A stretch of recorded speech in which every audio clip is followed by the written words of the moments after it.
So, one of the big, I guess you could say, YouTube news items when it comes to content creators, and people that have shows on YouTube, live streams or whatever, is John Campea. Now, John Campea, has been known to do the John Campea show along with his little tie-in shows like Open Mic, his open spoiler discussions and stuff like that, for many years now. For many years. And he has gone through a variety of co-hosts. Some that are still currently with him, some that have decided to step away for various reasons, things like that.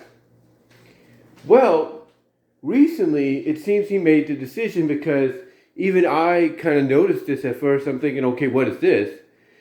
He recently made the decision to take his show from being on camera to being audio only, basically an audio podcast. Now here's the thing. That's not saying, because I did notice some on video, on camera video clips from, I'm assuming, said podcast show up later on. So he's still doing the on camera stuff, but mostly it's being recorded in audio, and mostly for distributing across various podcast locations, if you will, or affiliates. Like, let's say Spotify, Apple. What is it? Apple, Spotify. iHeart. You name it. Any streaming audio service out there that does podcasts along with music, you're bound to find the John Campea show on there.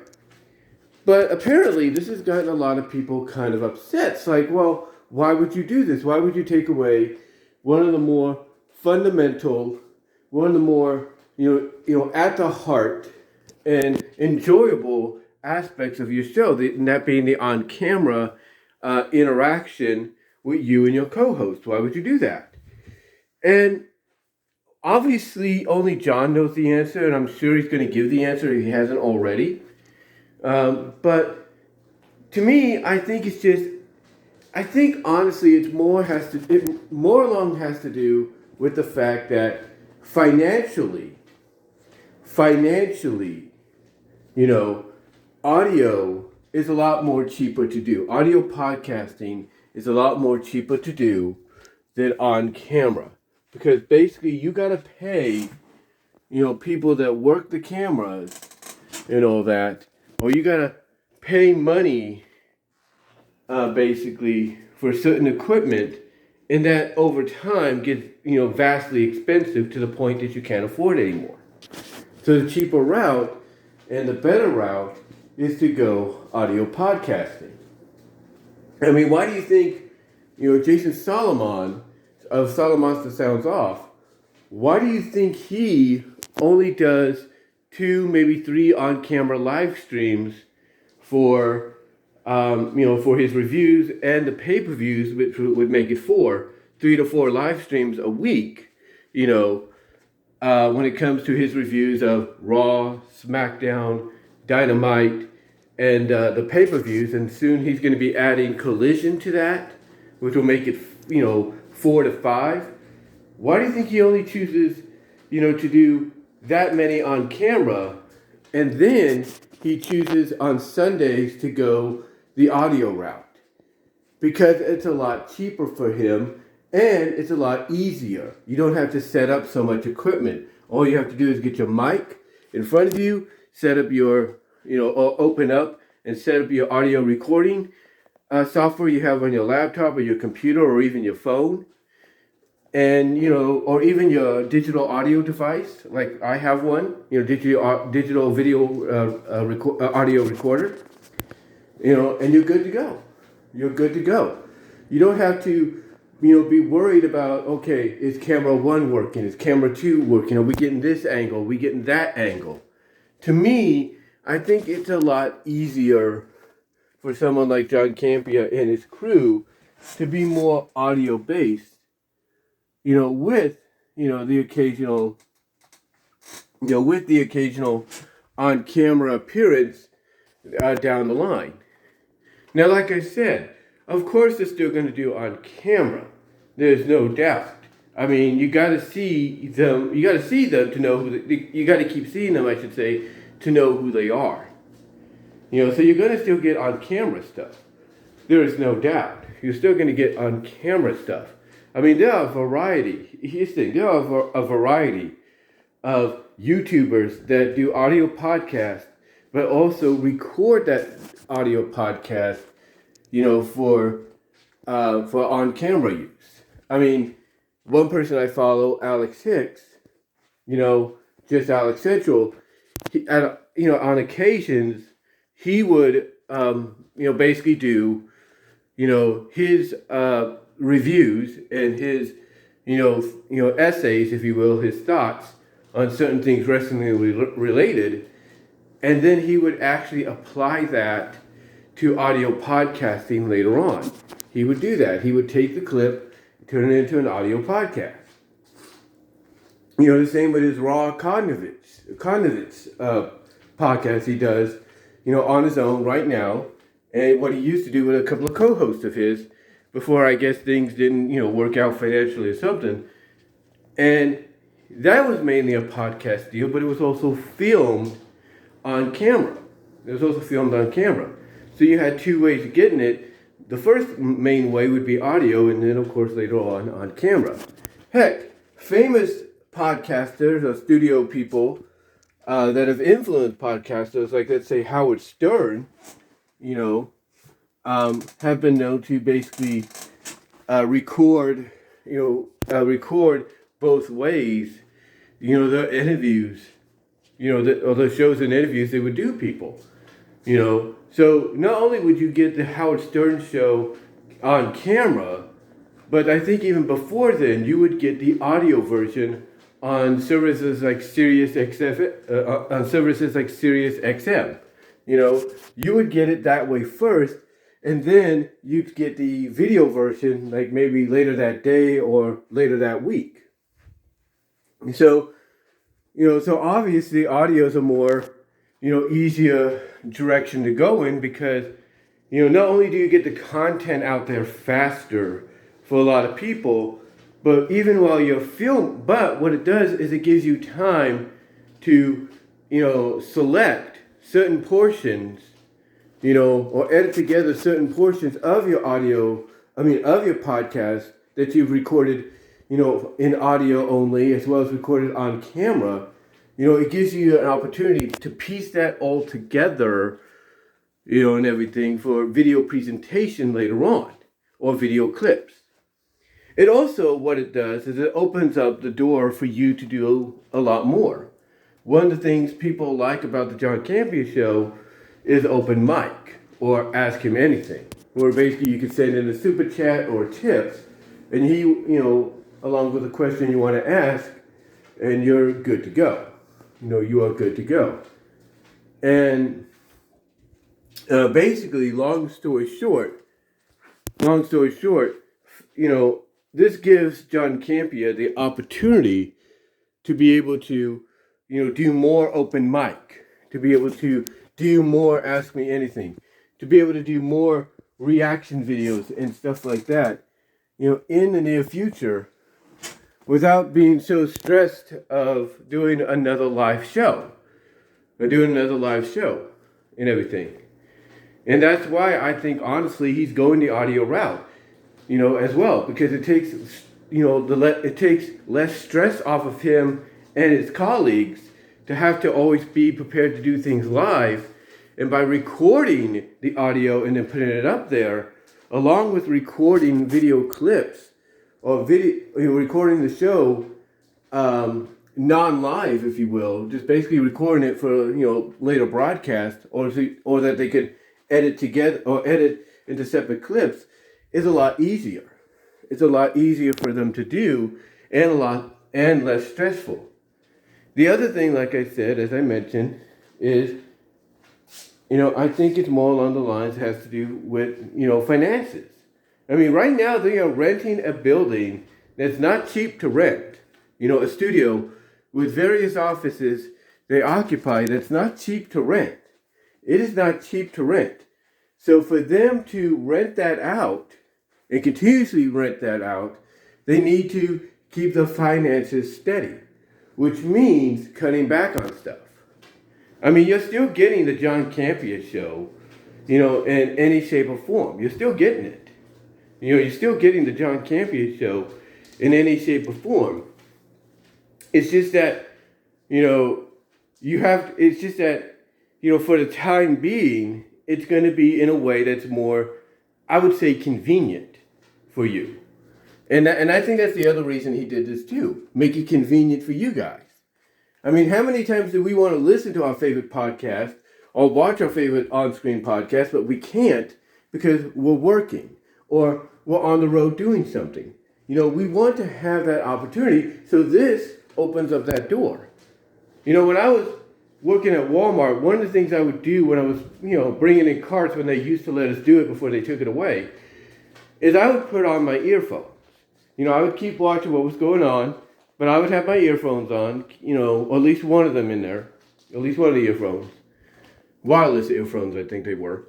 And I would just look around, make sure everything was cool and all that.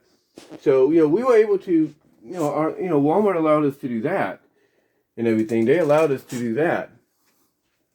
And what happened on one of those occasions when I was bringing in carts is I was listening to Solomon's The Sounds Off. And I was enjoying it. It was basically, the Solomonster, Jason Solomon, as I usually hear him on YouTube, or I usually hear him when he does his live on-camera reviews and stuff. It was him. It was just him. But now I could listen to that at any time. I could pause it, come back to it, be done. I mean, you could do the same here on YouTube, with his various audio clips. Don't get me wrong. But it felt more convenient. It felt like I didn't have to stare into a television or have a television on in the background while I did stuff and then worry about, let's say, YouTube coming up with an ad. And that was the other thing, too. I mean, yes, they did have ads, but of course, if you have a premium subscription to some of these services, you don't have to worry about that. But still, the point that I'm getting at is, essentially, the point I'm getting at essentially is the fact that, to me, it felt more easier to digest. Like I think on this day, I think it was on the same day, I was only doing carts for a while. Then the other cart guy came in and I got to go back into doing cashiering. So basically that allowed me to pause Solomon's The Sounds Off and then come back to it later on, like when I would go to break, lunch, or go home. And that was fine for me.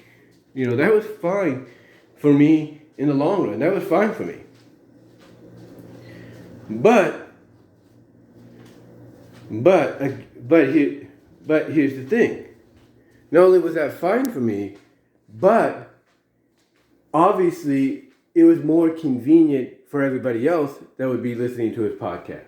Because I realized, well, if it's convenient for me, and this is why, he's always advertising, check this out on Spotify, then, hey, I have no issue whatsoever myself. And I can understand why people are more inclined to want to listen to the podcast through Spotify and all that before it shows up on YouTube in various clips or as a whole.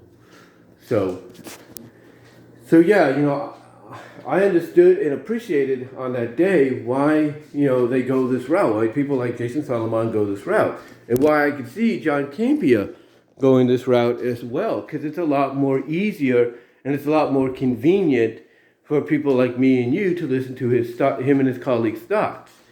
Not saying they still ain't recording on camera, like I said. They probably still are, more than likely, but they're saving that for later on.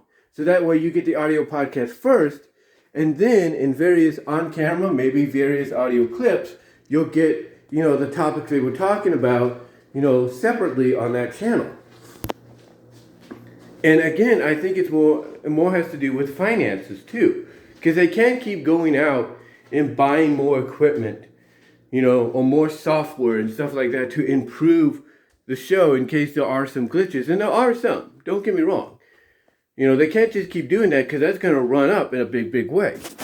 So what do you do to cut back on that? You go with the easiest route, the more simpler route, the route that gets things done quicker, and that is audio. And you go the audio route, and you simplify that by saying, well, fans are going to expect us to still be on camera. What do? Easy to say. What you do is you basically go with the recording of on camera. That's what you do. That's what you do. You do the on camera recording while you're also, recording the audio live. And then and then all you do later on that day is you work it out to where certain clips, are their own individual videos. And that's it. That's all you do. And it's easier. It's less stressful. And also, you don't have to worry and wondering if any of your colleagues are going to get there on time. Because that's the other thing, too. You see, the John Campea show is a job. And a lot of the colleagues and everything there have to be, up and ready and possibly at the office that they're renting out, the studio they're renting out right now, at a timely manner. And for some of them, they can't do that even if they don't live that far away. It's too stressful. It's too stressful for them, to get there on time, to get there on time and to be, ready to go live, in real time and everything. It gets too stressful. It gets too stressful. So the most easiest way to do it is, let's just do the audio. We could do that at any time. There's no schedule, and we pretty much can go from there, and see what happens next. Now, I have no doubt in my mind Campea will come back live with the John Campea show down the line. But it's only going to be after he organizes and makes sure everything works out, in a timely manner. And what I mean by timely manner is what I think is going to happen. And this is just my opinion.